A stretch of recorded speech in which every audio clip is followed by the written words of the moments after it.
Buenos días, queridos amigos, buenos días, querida familia de la fe. Les saludo a todos con la hermosa paz del Señor y les doy la bienvenida una vez más en esta mañana de este primer domingo de mayo para la charla que nos corresponde del conocimiento de la palabra de Dios, el discernimiento que ella nos permite tener para poder nosotros encaminar nuestras vidas de manera correcta. Así que sean bienvenidos todos en esta mañana. Permítanme compartirle un mensaje que me ha inquietado mucho por la circunstancia obviamente que estamos viviendo y que no hay salida evidente para la situación, y más bien las noticias, las circunstancias que vemos, que nos enteramos de nuestro entorno, nos dan la pauta para analizar, para considerar las situaciones que están viviendo y obviamente tratar de meternos un poquito en esta realidad, en una realidad que nosotros debemos entenderla para poder enfrentarla. En ese sentido, quiero comentarles de una historia bíblica que se encuentra en la primera carta de Samuel y habla de un sacerdote llamado Elí, cuyos hijos, por ser hijos de sacerdote, estaban consagrados al servicio ministerial o al servicio del templo, al cuidado y a todo lo que implica el servicio del templo. Y este hombre Elí tuvo estos dos hijos que lastimosamente no fueron bien instruidos por su padre en la vida, y no fueron bien instruidos en el encargo, en la responsabilidad, en la consagración que esto implicaba. Así que alrededor de la vida de estos dos chicos, yo quiero compartirle la historia y compartirle lo que Dios me mostró e inquietó mi corazón para que nosotros podamos entenderlo. Allí en Primera de Samuel capítulo 2, Primera de Samuel capítulo 2, voy a tomar como referencia un primer versículo y luego leeré otros versículos saltando un poco la historia, pasando lo que hoy no es importante para el tema. En 1 de Samuel capítulo 2, versículo 12, la palabra de Dios dice así: los hijos de Elí eran hombres impíos y no tenían conocimiento de Jehová. Dice, los hijos de Elí eran hombres impíos y no tenían conocimiento de Jehová. El problema no era solo la falta de conocimiento de Dios. El problema no era que estas personas, como muchas personas, habían decidido vivir a su modo, conforme a sus apetitos y tratando de dar rienda suelta y de dar cabida solo a sus deleites, a sus placeres, a cumplir sus vanidades y necesidades por ellos forjadas, sino que el problema se agrava con estos muchachos porque ellos estaban destinados a servir a Dios. Ellos eran hijos de un sacerdote, por lo tanto venían de una estirpe de sacerdocio que debían haber sido consagrados para servir a Dios, pero no lo hicieron. Tanto así que los versículos posteriores al versículo que me acabé de permitir leer, dice que, por ejemplo, cuando se ofrecían los sacrificios, las ofrendas para el templo, ellos inventaron, se les ocurrió, para favorecerse a sí mismos, un garfio tridente, de tal manera que cuando la gente iba a ofrecer sus alimentos, la carne del sacrificio, etcétera, etcétera, ellos dicen que tomaban con este garfio y sacaban y decían, lo que sale de ahí es para nosotros. Y obviamente un garfio tridente pues sacaba todo lo que ellos querían, ¿no es cierto? Inclusive dice que había gente que llevaba la carne cruda para ofrecer el sacrificio, la misma, que de acuerdo al rito tenía que ser quemada, su grosura y lo que quede después de ser ofrecida a Dios era para el sacerdocio. Pero ellos no, ellos exigían inclusive por la fuerza, por ejemplo, que se les entregara la carne cruda para ellos asarla a su manera. Es decir, ellos solo buscaban su favor, solo buscaban su bienestar, solo buscaban su beneficio, ¿sí? Y claro, todo esto demuestra que ellos no solo no tenían una consagración, sino que su conducta era tan reprochable que esto desmerecía, desvanecía, mermaba el sentido de espiritualidad del pueblo. Y por ejemplo, me salto al versículo 17, en que se habla también de la conducta de estos dos chicos. Dice, Era pues muy grande delante de Jehová el pecado de los jóvenes, porque los hombres menospreciaban las ofrendas de Jehová. Es decir, esa conducta repetitiva, esa conducta permanente, esa viveza, ese aprovechamiento, se volvió una costumbre en ellos, ¿sí? Y obviamente las personas cuando caen en estas actitudes deliberadas, que al principio no lo son así. Al principio muchas veces cuando uno va a hacer algo malo, como todos tenemos conciencia, aunque no todos con lucidez, pero cuando hay una lucidez de conciencia y uno sabe que está haciendo algo malo, al principio le da susto, le da nervios, inmediatamente de cometer algo indebido, tiene un remordimiento de conciencia, etcétera, etcétera. Pero cuando las actitudes malas perseveran en nuestras vidas, cuando las actitudes son deliberadas, cuando ya no nos remuerde la conciencia, cuando ya no hay, cuando está cegado nuestro entendimiento y lo hacemos repetitivamente, pues sucede que no solo la conciencia se cauteriza, sino que perdemos toda perspectiva y, por ejemplo, llegamos a creer que uno puede vivir mal, ¿sí? Y que nunca le va a pasar nada. Y ese es quizás el más grande error, pensar que yo hago esto y como lo he venido haciendo por repetidas veces, aunque en algún momento lo considere que era malo, pero viendo que no tengo una consecuencia de mi reiterada conducta equivocada, sí, pienso que nunca me va a pasar nada. Pero aquí en el versículo 17 ya advierte algo, que obviamente ellos no lo entendían y quizás no les importaba. Advierten que esa conducta mala, Dios había considerado que era muy grande. Y claro, cuando Dios considera que las conductas repetitivas, equivocadas, deliberadas, perniciosas, maliciosas están mal, Dios comienza a considerar qué hacer frente a esa situación. Porque no es un Dios que aguanta todo, no es un Dios que dice, sí, bueno, no pasa nada, dejémosle nomás. No, no es así, ¿no es cierto? Porque toda acción tiene su consecuencia. Y me salto a los versículos que sí quiero darle lectura, ahora sí, unos 4 versículos, que se encuentra en el mismo texto de Primera de Samuel, capítulo 2, versículos 22 al 25, y dice así, escucha esto. Pero Elí, el padre de estos muchachos, Ofni y Fines, pero Elí era muy viejo, y oía de todo lo que sus hijos hacían con todo Israel, y cómo dormían con las mujeres que velaban a la puerta del tabernáculo de reunión, y les dijo, ¿por qué hacéis cosas semejantes? Porque yo oigo de todo este pueblo vuestros malos procederes. No, hijos míos, porque no es buena la fama que yo oigo, pues hacéis pecar al pueblo de Jehová. Y preste atención al versículo 25.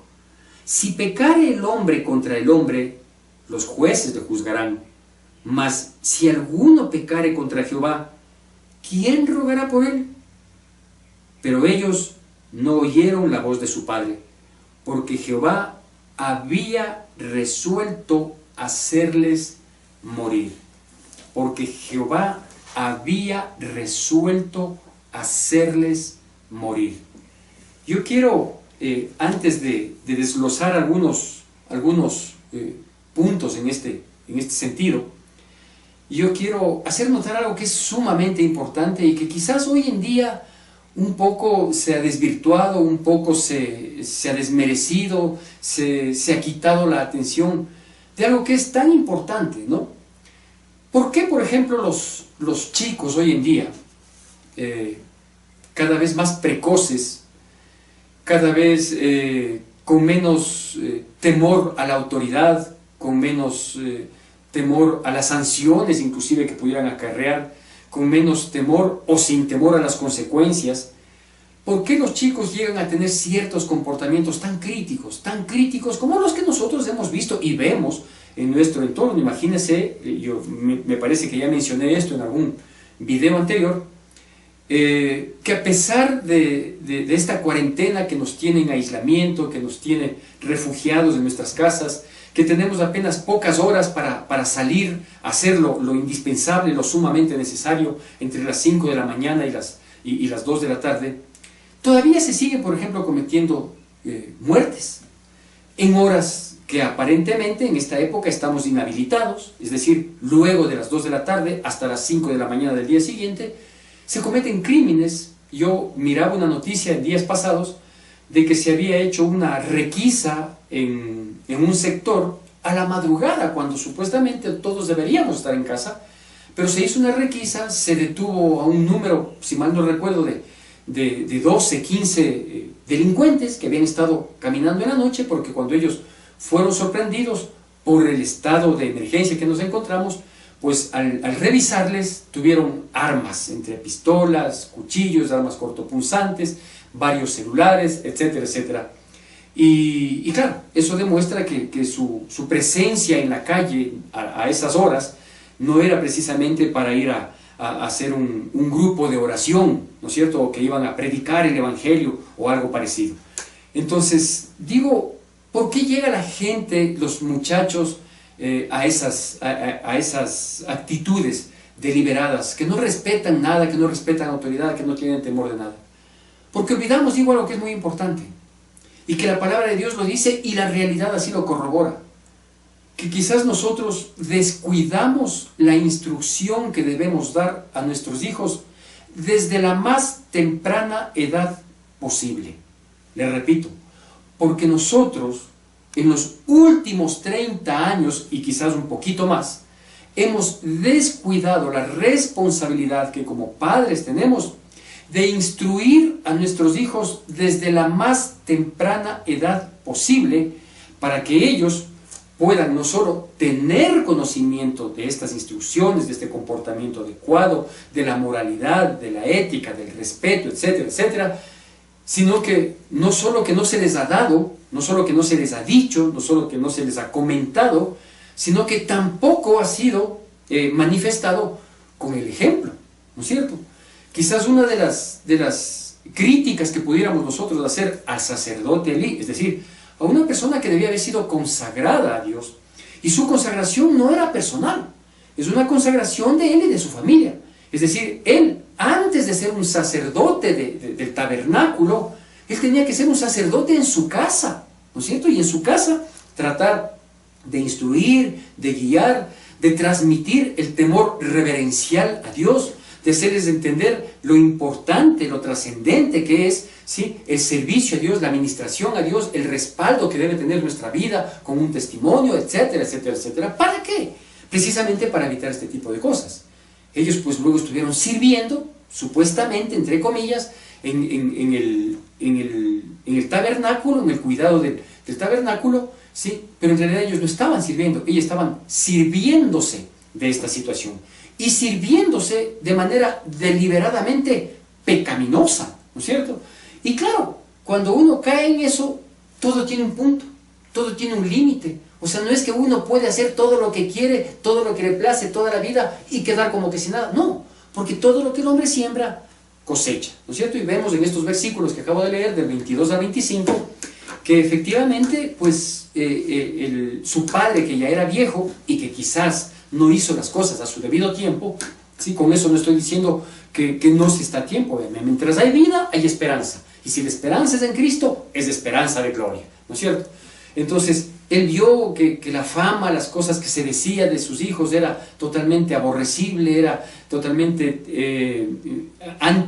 antibíblico, y que obviamente con eso hacían pecar al pueblo, ¿no es cierto? Le hacían tropezar. Por eso es que hay tanta necesidad de que haya un liderazgo espiritual, pero un liderazgo que verdaderamente tenga un testimonio, un respaldo de vida, que las palabras que nosotros digamos estén respaldadas por nuestras acciones, de tal manera de que esas palabras tengan autoridad. La persona no, pero sí nuestras palabras. Pero bueno, dice el texto bíblico y la historia que se cuenta aquí, que efectivamente el sacerdote Elí estuvo defraudado del comportamiento de sus hijos, pero también no tuvo la contundencia del reclamo que tenía que hacer en ese sentido.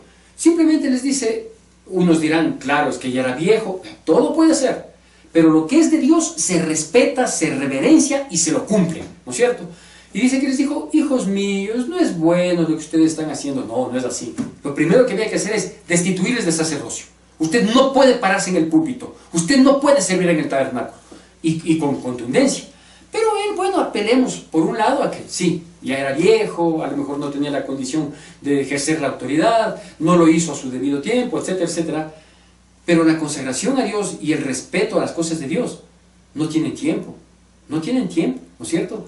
Y si por causa de mantener ese respeto, esa consagración, ese cumplimiento, esa obligación para con las cosas de Dios, para con la obra de Dios, para con todo lo que se relaciona con Dios, pues vea, por último nos jugamos el físico, pero hay que hacerlo, porque las cosas de Dios se respetan.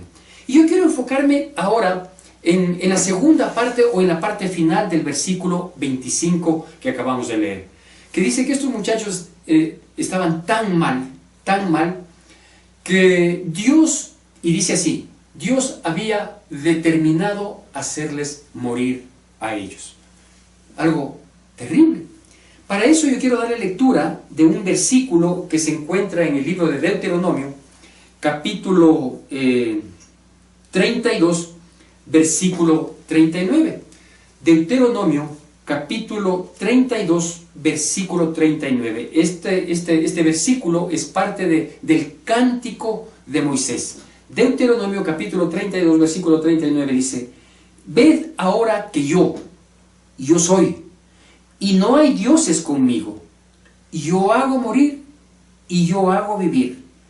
Yo hiero, y yo sano, y no hay quien pueda librar de mi mano.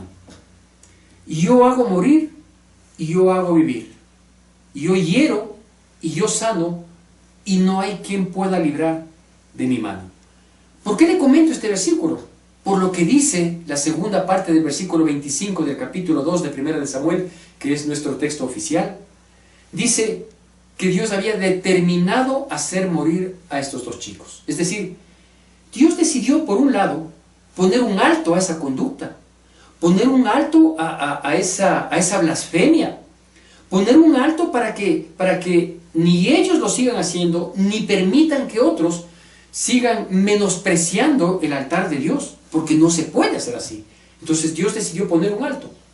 Pero la otra cosa que le quiero dejar en claro es que al poner el alto, Dios, y poner un límite en sus vidas, hacerles morir, dice la palabra de Dios también que ellos ya no tenían opción de proceder al arrepentimiento. Y mire, no quiero ser contraproducente con mis mismas palabras cuando digo que mientras hay vida hay esperanza, y si nuestra esperanza es en Cristo, es esperanza de gloria.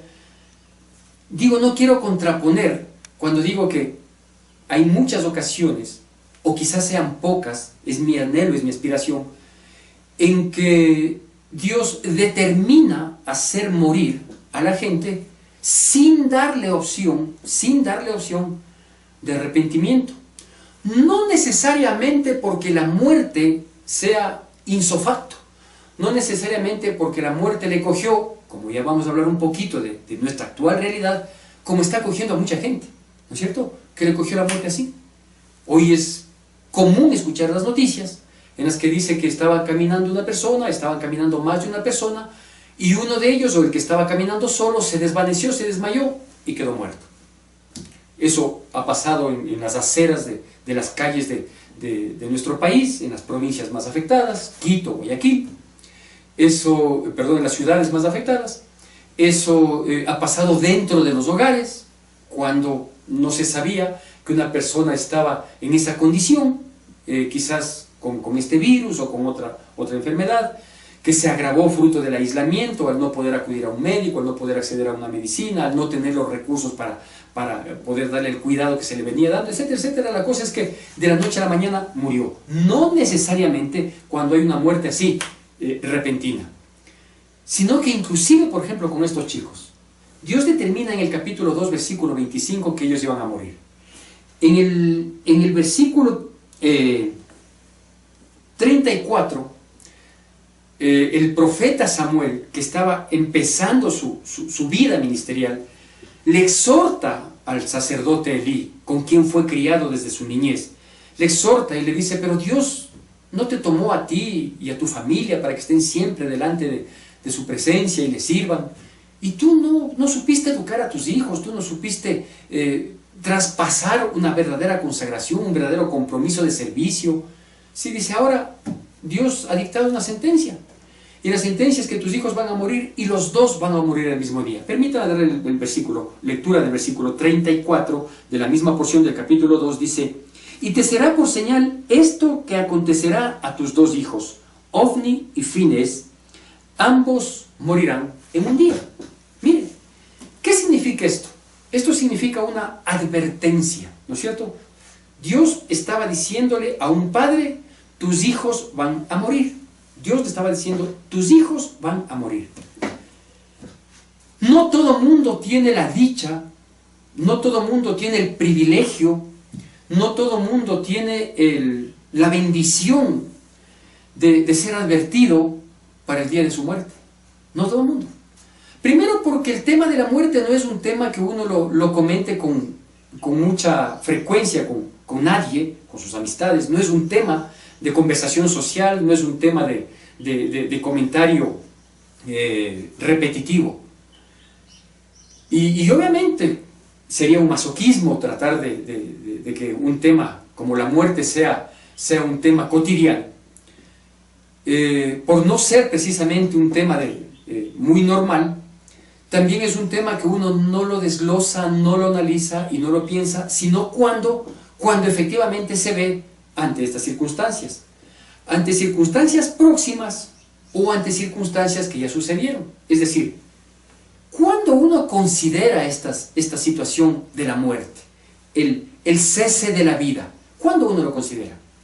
O cuando sabe que alguien está cerca a una situación así, porque hay una sentencia, no digo una sentencia divina, sino quizás en el aspecto médico, quizás porque una persona tuvo un accidente y está en estado de coma, quizás porque no hay una recuperación y hay un empeoramiento de una situación de salud, etcétera, etcétera, ¿no es cierto? Alguien fue asaltado, le dispararon y está en terapia intensiva, a veces tienen un poco de lucidez, un poco de conciencia, no siempre hay esa situación, pero están a criterio humano en una recta final de su vida. Y digo, en esa recta final de su vida, en la cual no todo el mundo llega a esa recta, no todo el mundo tiene esa bendición, ese privilegio, de ser advertidos de que posiblemente puede llegar el cese de su vida.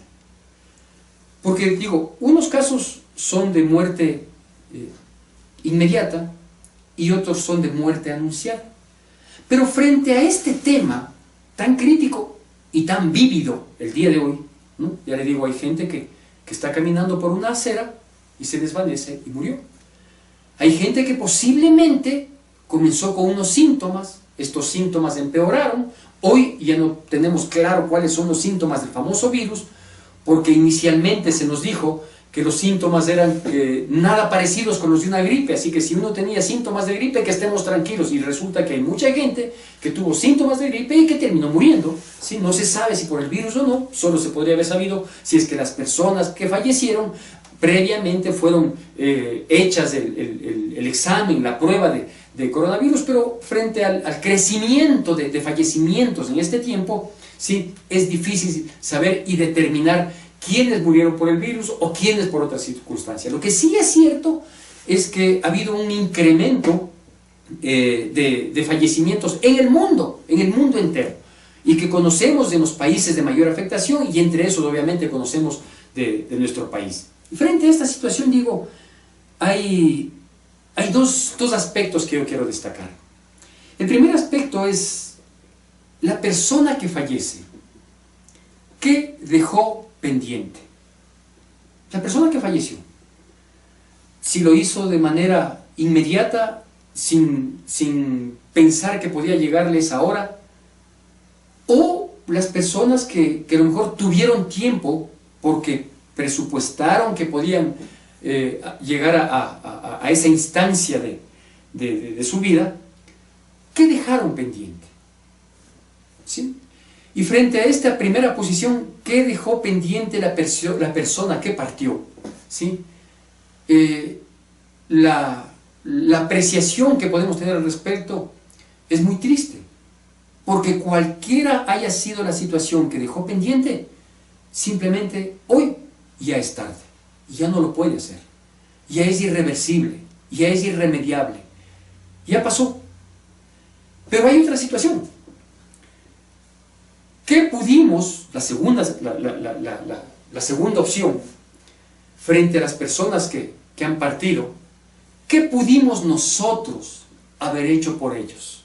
Hablando obviamente que esa persona fue una persona cercana, quizás un miembro de la familia, falleció un padre, una madre, un hijo, un hermano, un amigo cercano, un pariente, un tío, un primo, etcétera, etcétera, ¿sí?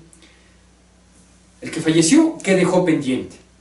Pero los que quedamos, no quedamos quizás muchas veces con eso de que yo pude haber hecho más por ellos, pude haber ayudado más, pude haberle perdonado o haberle pedido perdón de las cosas que quizás nos distanciaron, pude haberme reconciliado. Puedo pensar en que yo pude haberle brindado mejores momentos, pude no haberle ofendido. Es decir, hay tantas cosas que esto sí es una parte mucho más crítica que la primera opción, de lo que pudo haber dejado pendiente el que partió. Y una vez que partió, lo que yo pude haber hecho por él, que es la segunda situación.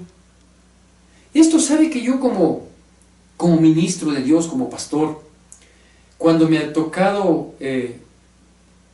cumplir con mi labor ministerial de acompañar a los familiares a la despedida de un ser querido, he podido mirar el remordimiento y el dolor profundo que embarga a las personas cuando al que se queda le quedó pendiente algo por hacer con aquel que partió.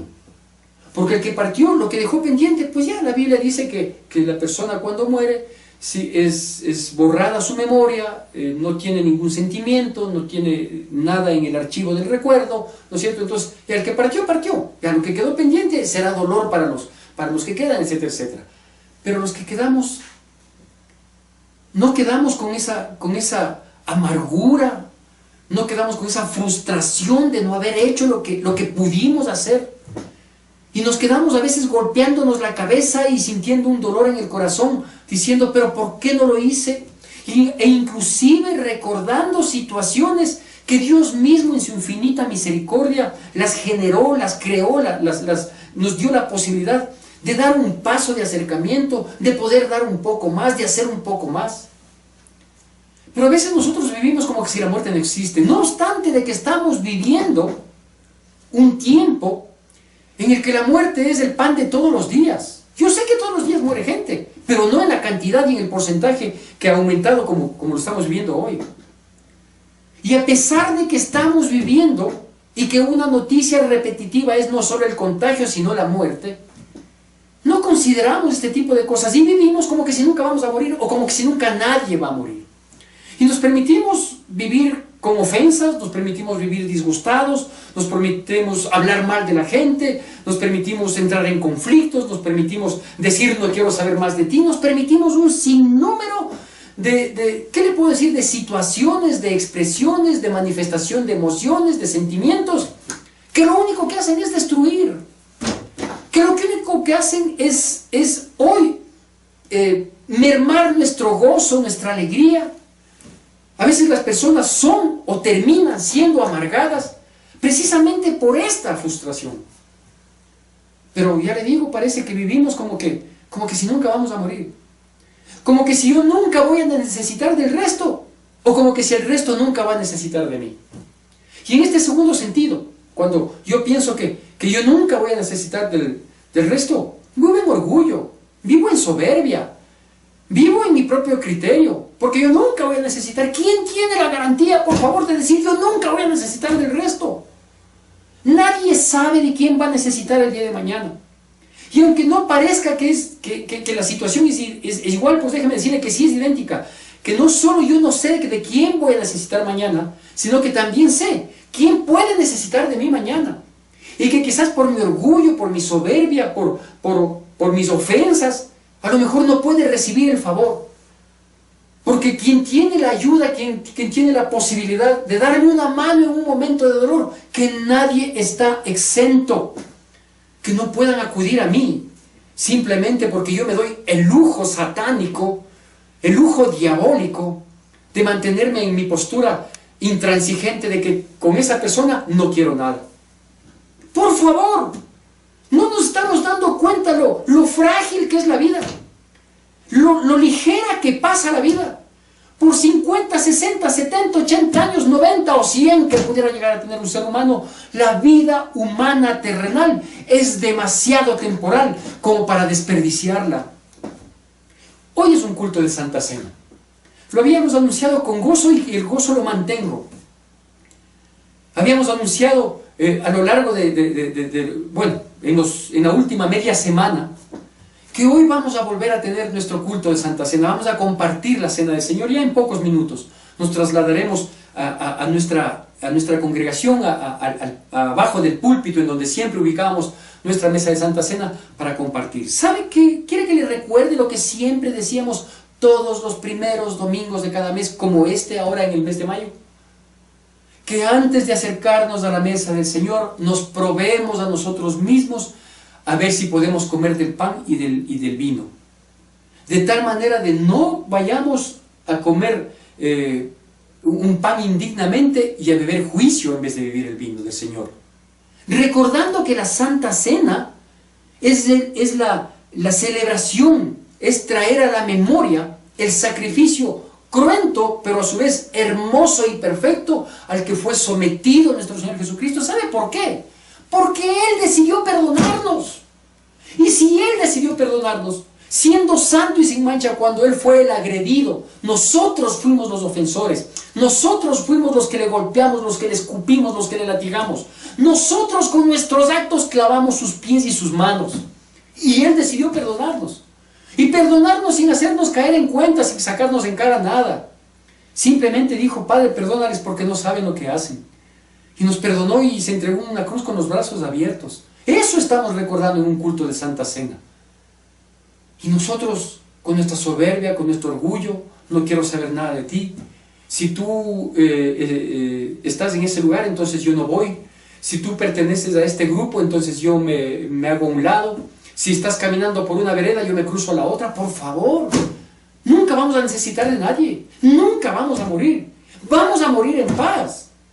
Así que yo le pido, yo le exhorto con todo respeto, con toda la sensatez que las circunstancias ameritan. Tenga la bondad, mire lo que hay en el entorno.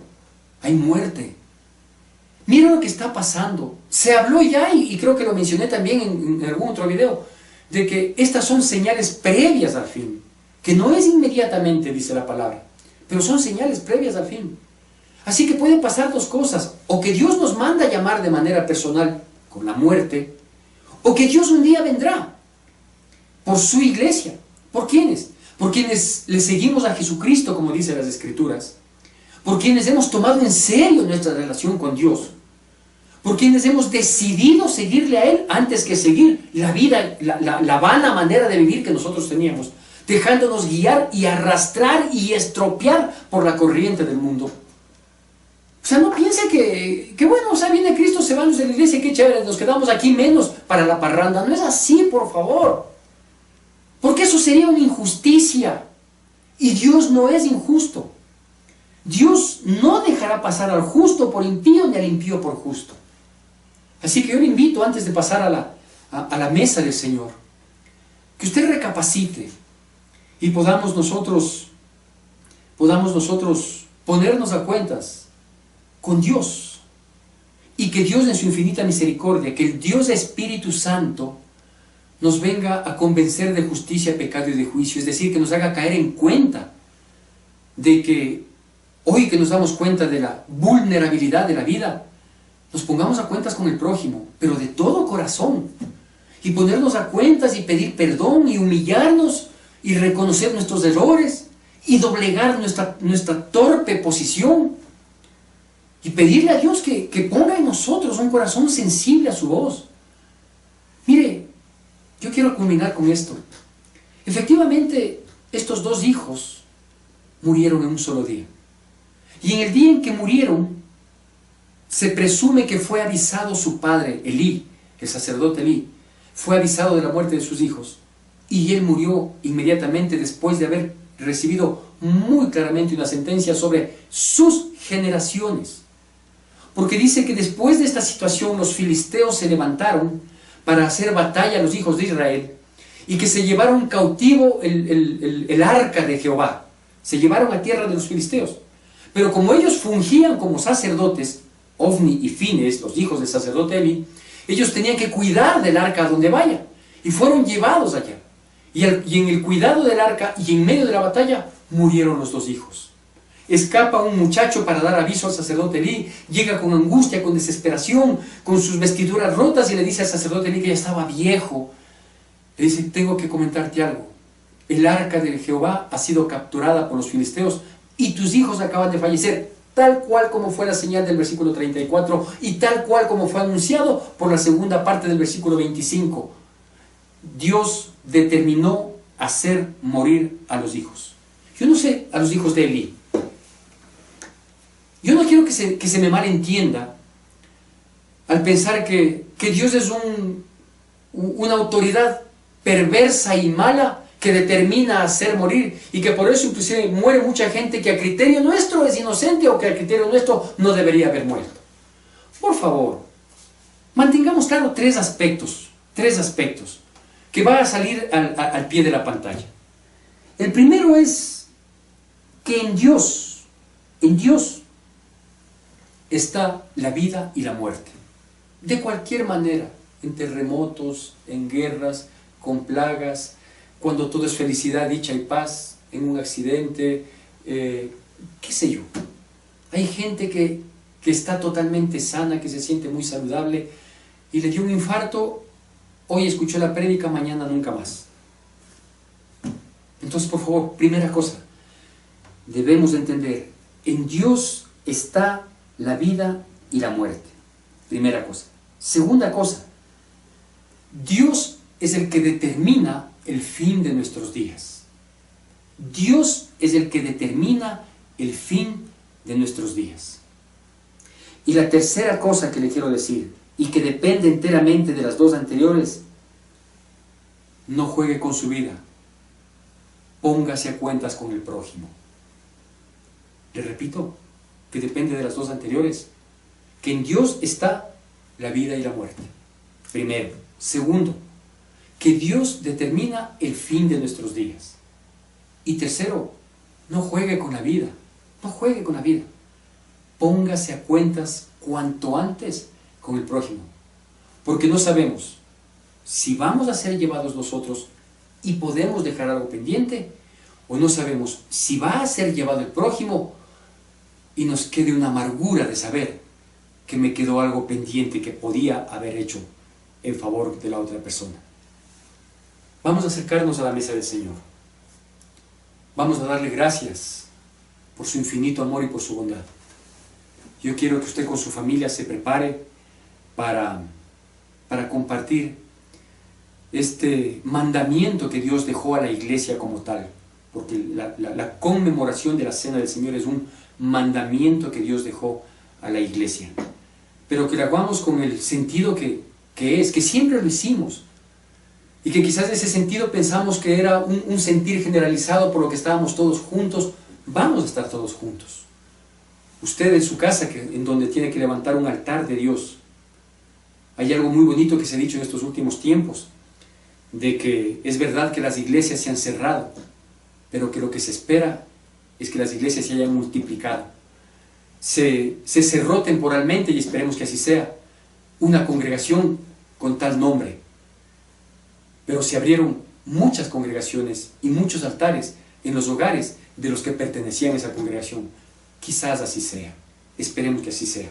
Un lugar en donde se lea la palabra, un lugar en donde se ore, se invoque el nombre de Dios, un lugar en donde se le alabe a Dios, no solo con el tiempito de alabanza que teníamos cuando estábamos congregados, sino un tiempo de alabanza de todo el día, con canciones, pero sobre todo con nuestra obediencia y con nuestra diligencia en todo lo que Dios demanda de nuestras vidas. Pasemos pues a la mesa del Señor. Al entrar a tu santo lugar, me asombra que me pueda acercar para ver tu gloria y tu belleza y adorarte en intimidad. En confianza yo me puedo acercar, de tu mesa quiero participar. Todo lo que puedo hacer es postrarme y con mis labios proclamar. Porque yo recibí del Señor lo que también os he enseñado, que el Señor Jesús, la noche que fue entregado, tomó el pan. Este pan, que ahora va a ser troceado, nos recuerda y simboliza el sacrificio al que fue sometido nuestro Señor Jesucristo para pagar un precio que a Él no le correspondía. Sin embargo, por su infinito amor, se puso en nuestro lugar. Podemos partir el pan.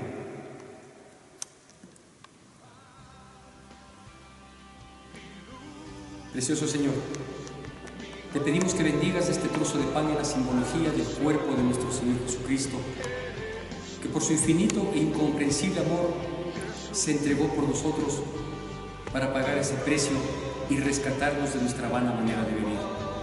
Ayúdanos, bendito Señor, al recordar este sacrificio, que tenemos que vivir conforme a Él, pero sobre todo que tenemos que vivir en tus mandamientos para honrar ese sacrificio. Levantemos por favor la mano que sostiene el pan. Y habiendo dado gracias, lo partió y dijo: tomad, comed todos de él, porque este es mi cuerpo que por vosotros es partido. Haced esto en memoria de mí. Tu gloria y tu belleza, y adorarte en intimidad. En confianza yo me puedo acercar, de tu mesa quiero participar.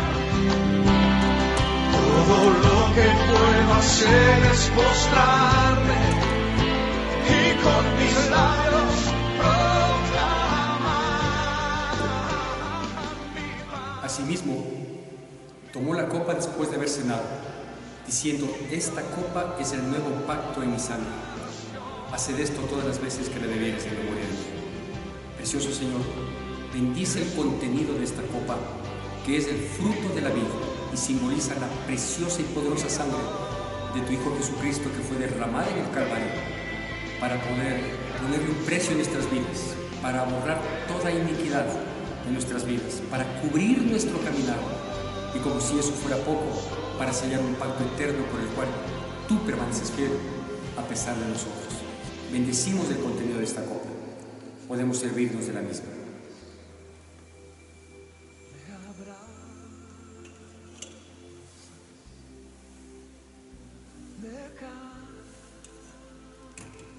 Así pues, todas las veces que comamos este pan y bebamos de esta copa, la muerte del Señor anunciamos hasta su venida. Bendito Dios, queremos darte gracias por el privilegio que tenemos como iglesia, como congregación, de poder recordar, Señor, el sacrificio por el cual nosotros hoy estamos aquí y de pie. Gracias por sostenernos y sustentarnos en todo tiempo y mucho más en este en el que vemos toda la situación caótica, pero también vemos tu mano guardándonos y sosteniéndonos. Bendícenos, pero sobre todo, ayúdanos a vivir conforme a tu voluntad. Que la gracia de nuestro Señor Jesucristo, el amor de Dios nuestro Padre y la consolación de su Santo Espíritu sea con todos y cada uno de nosotros. Y el pueblo de Dios, que es el pueblo más feliz y vencedor sobre la faz de la tierra, dice: amén. Que Dios bendiga poderosamente a nuestras vidas. Mi adoración siempre serás tu Señor, siempre lo serás. Fuerte conmigo, mi paz.